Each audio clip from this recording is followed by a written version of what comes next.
Hey guys, Artosis here, bringing you some more BSL, the Bombastic StarLeague Season 13. We are in the round of 8, and this is match number 3 between Hawk and Dewalt. I think that this is going to be an absolutely excellent match. I think a lot of people, though, might look at this and think, well, Dewalt has to be heavily favored here, right? Everyone considers him top 2 non-Korean players. I would definitely even be amongst that, but I think that it's going to be an excellent match, and I will talk more about that just momentarily. Our first map is going to be Ascension, so an interesting one to start out with in Zerg versus Protoss. Yeah, I feel like it is a little bit better for Zerg, even though we see here that Protoss has a slight winning record, at least in BSL on the map. But yeah, I think, well, let's just jump into the game. I think this is just about to start. Thank you again to Zero for hooking me up with all this BSL awesomeness. I'll be casting the round of 8, round of 4 and finals, so hope that you guys are enjoying. Let's get into this first game. At the bottom left, we have, in my opinion, the best non-Korean player right now. It's Dewalt. And in the bottom right, a very strong player, one of the top North Americans for a very long time. It is Hawk. All right, so here, let me talk about what I was kind of alluding to there before. Hawk, I think, is one of the very most underrated players in the non-Korean scene. And he has had so many close calls against players like Dewalt, or especially Bonneth. Several matches come to mind where Hawk was very close to eliminating him from tournaments before and just barely was unable to do it. You know, the NA scene doesn't get quite as much playtime, I think, as the EU scene in many ways. But Hawk is definitely a top-tier non-Korean player, and a very smart one, too. I actually got to spend a good amount of time with him at the Corrupted Cup a couple of years ago in Russia, and the guy is really smart. He knows his stuff. He's on the cutting edge of the meta pretty much always, and really knows what he's doing. So yeah, I think that he can bring it to Dewalt, but to be fair, I want to say that I think Dewalt is probably the favorite of every non-Korean tournament that he enters. I think he's actually just super strong right now, and he plays a very Korean style as well. So he's going to be fearsome to fight against. Now, Dewalt did get a first scout off with this probe, and it looks like he's going for a Nexus first. And yeah, I think he obviously, here's the thing that I'm not a PvZ timing expert by any means, right? And he sees that it is in fact a pool first, but the one thing I know about Dewalt, because he does play such a Korean-esque style, is that he will have this timing worked out. Like, he will have this cannon up before any lings can get to him. It's not going to be an issue. And in fact, the thing is, with Hawk, I'm sure he's scouting that and saying, you know what? We're only going to make 2 Zerglings. You watch. He's a smart player. I'd be surprised if he tried to make a bunch of Zerglings here, because it's hard to imagine him getting any damage with that, and that's just going to cut down his drone count. So a little bit of harassment going on with the probe. Yeah, a couple drones, and we'll see 2 lings should be popping there as well. Yeah, there they are. See? I told you. Hawk's a smart player. Okay, so gateway coming up. Everything looking good for Dewalt. Not that it's, like, terrible for Hawk, but there's, like, not even a question that as far as openers go, Dewalt has the better one here. Now, Hawk is very quickly on 3 bases. I think that we're going to see him drone continually here until he absolutely must make Zerglings. And I think that basically Dewalt will probably pop his Zealot out as quickly as possible to force those Zerglings so that the droning has to stop, at least for a moment, right? So he doesn't just sit on 2 Zerglings all day. But anyways, yeah, this best of 5, I'm excited. Like, I think if Hawk knocks out Dewalt, that really shakes up BSL, right? Because kind of, you know, the story of BSL very much has been like a Bonneth and, you know, Dewalt story. I think that, well, the whole non-Korean scene, of course, Terror, who happened to not make it as far in this one, only hitting the round of 16. But yeah, I think that would that would really certainly mix it up. But We'll see about that. I mean, Dewalt is always in really good shape. Takes the game very seriously, which I really appreciate as well.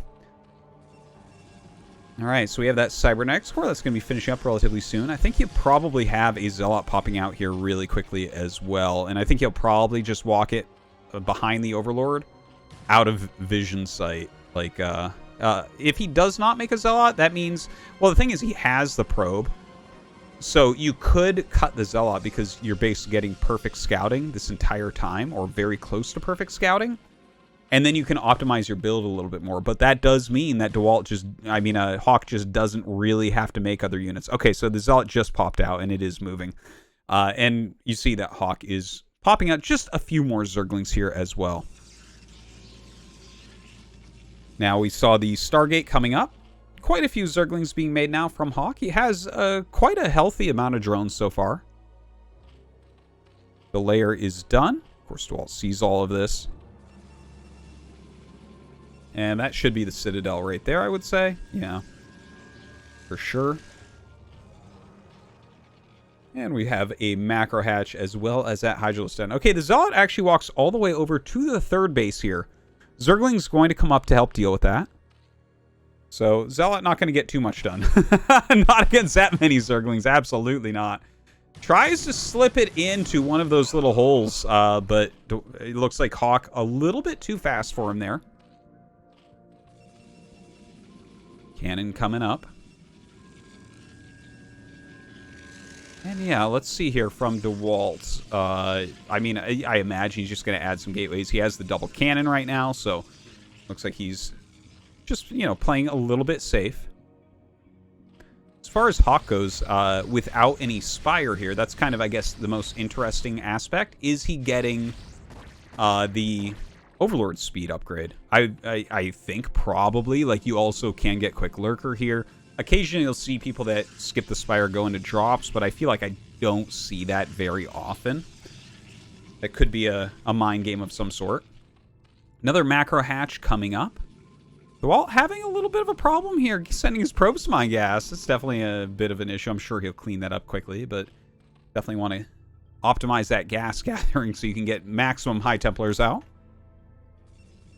Corsair flying back. We see no more Corsairs being made, so I believe he's just got 2 on the map, which I think is basically perfect, right? You don't want to be overmaking Corsairs when your opponent doesn't even have a Spire. They're good for scouting, but honestly, with the Hydras, what are the odds you're going to really pick off a lot of Overlords? Finally, we do have that gas mining at full capacity for Dewalt. In the meantime, another macro hatchery. So it looks like we're going up to 5 hatch right now with, I believe, a single evolution chamber, yeah? Templar Archives coming up, going up to 4 gates also. I have that speed upgrade for the Hydras. And yeah, this is like, we're going to have a lot of Hydras out. I don't think Dewalt's going to find any damage here. The Sim City is pretty good, pretty strong. It doesn't look like there's any good way for these Zealots to get in. But he does combo it with the Corsairs, right? So he's targeting down the Overlords very, very quickly. Zealot's going to tank damage for them. And in fact, as the Hydras come out to try to push back the Corsairs, Zealots do get on top of them. Okay, speed finishes, and definitely a few Hydras have died here.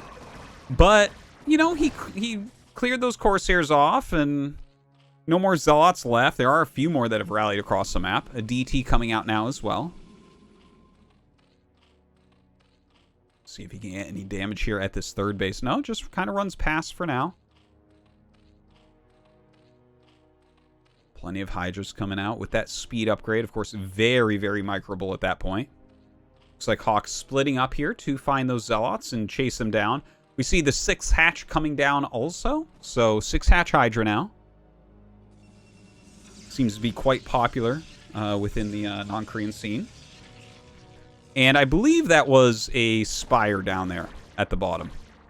A lot of unused larvae we see as well. So, I mean, this could be a little switch into mutas, right? Corsair flies in over the main base. So, you know what? He's getting good intel here. He sees that the Spire is coming. And he can decide now, like, okay, are we looking for more Corsairs? I believe that that's going to be the range upgrade that's actually going right now. I'd be surprised if he has +1 going for air. Second Forge is up in the main base as well, and going up to 8 gates. So, yeah, I think we're going to have a gigantic ground army here for Dewalt coming up. But don't forget, right, this was basically steady Hydralisk production for Hawk. So he's going to have quite a large army as well. We haven't seen any lurkers as of yet, though. Now down come the Hydras for these Zealots, actually harassing the third base. Just pushes them back. I mean, a few Hydras die here and there, but I think that's fine. I actually think that they're just slightly more expendable than the Zealots are right now, right? Okay, a couple cannons there. A cannon at the natural as well. So kind of hedging against mutas. Of course, we're not sure. Is Hawk making mutas right now? He did start his third gas. Not mining from it, though. Plenty of production. More drones coming up. Looks like Hawk wants that fourth base also. And there are the mutas. Okay, so the Zealots get advance notice of these Mutalisks coming out. He's going to just try to run away with these Zealots. They are pretty fast, so they'll mostly get away. But like a nice scout, no doubt about that. Now, what will Hawk get done with the mutas? He's actually made a decent amount, right? We see like 8 so far. Might be some more in his main base or something as well. But Dewalt, I think right now, I'm kind of guessing, but I think he's probably making quite a few Dragoons now. I think we're going to see a couple waves of Dragoons come out pretty quickly here. And between that and Psystorm with good micro and army management, I think he can probably put some pressure on. Now, the Muta's finally flying across the map. Yeah, we do see Dragoons starting to filter out now. In fact, that last round looks to have had some as well. Has a few Corsairs with that army to add that extra damage to the Mutas.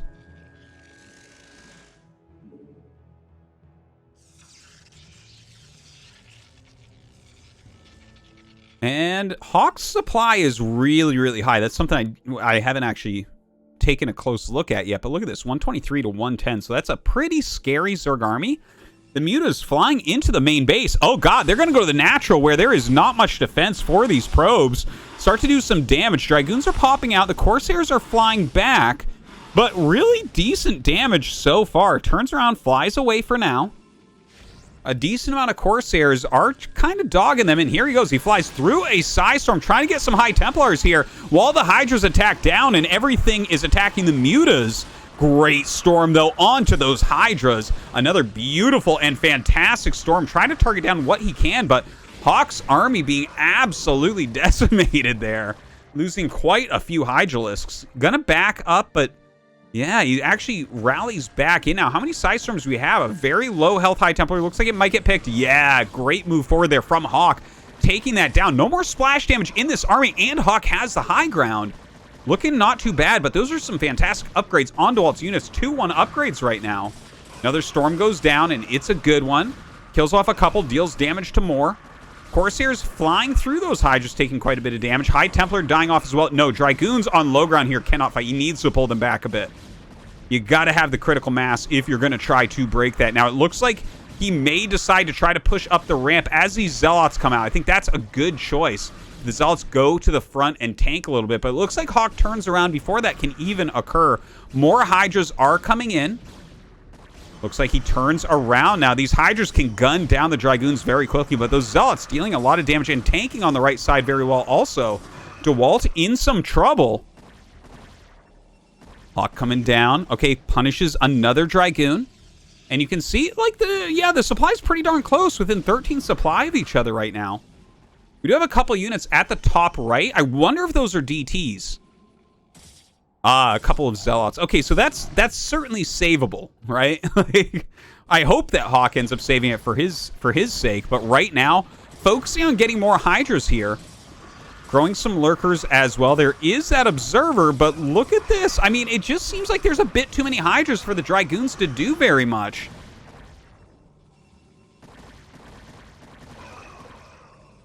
Does chase away those Zealots harassing that fourth base, so Hawk going to be able to keep that hatchery up. Not mining from it yet, but he is within 10 supply of Dewalt, and he has the high ground with Hydra Lurker, and he's already killed a lot of High Templars. So I'm very scared for Dewalt. Dewalt is actually not mining from that third gas yet, unfortunately. Definitely needs a lot of Psystorm to be able to push out of here as well. More Zealots try to run by, trying to get in to pick off that fourth hatch, I believe. Now, the one thing that Dewalt is getting a good scout on is that Hive has not started. So this is very much a commitment on Hydra Lurker.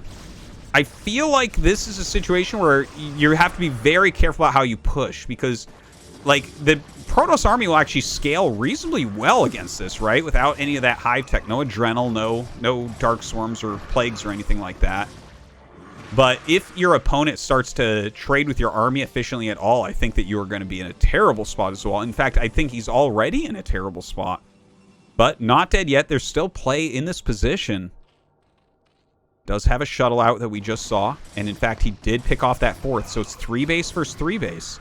If Dewalt can just continue to macro up steadily, maybe get a bit of harassment, utilize those High Templars, that's going to be big moves. Oh my god, oh my god, oh my god. Oh, the shuttle, can he get it? Yes, he can. He picks it off. 2 Zealots pop out, but that is it. There was probably a Dark Templar in there. And I wouldn't be surprised if a High Templar or perhaps 2 High Templars, something like that. But I doubt it was just Zealots. Painful moment right there. Now the Hydra's coming in. They pick off a High Templar and the other one as well. Only 1 storm getting off. A couple very good storms here. But the Hydras are breaking through. More Dragoons coming up to this 3rd base location. Don't forget, Hawk is only on 3 base himself. So he definitely does need to try to make this happen. Coming in from the other side with Hydras stopping any reinforcing goons. Comes up, the Archon actually going to tank quite a bit and deal some extra damage here, but he is losing his probes right now at this 3rd base location. Almost only lurkers left, so it looks like Dewalt will be able to clean this up. It's actually a pretty interesting, close match right now. Hawk's supply really plummeting. Losing that 4th base is hurting him so badly at the moment. He is macroing back up, though. He still has good saturation on all of his patches. Don't forget, Zerg generally have a few less workers and won't mine out quite as quickly. So their bases will, in some ways, sustain well. A couple Hydras backing up. We saw that shell going towards the main. This could be a great moment for Dewalt. Let's see what's in here. Drops off on the edge. Ooh, a DT. The DT going to walk right up into the drone line. And Hawk may not realize what's going on here. This is a giant moment for Dewalt, who, by the way, has 3-2 upgrades. Absolutely fantastic. Look at these moves right now. And like I mentioned before, right? Like, if in case you don't know, you don't get an auditory warning if a DT is one-hitting your workers. So he just killed all of the drones in the mineral line except for 2. So that's 13 kills. It looks like Hawk is going to do an all-in counterattack here. His economy has been absolutely shattered, but you know what? If he can pick off the 3rd base, there are still chances for him in this game. Let's see if he can do it. Those Zealots were sent up in his main base as well. I can see that the layer is very much under attack. Some great Psystorms going down. Some Lurkers being picked off right now.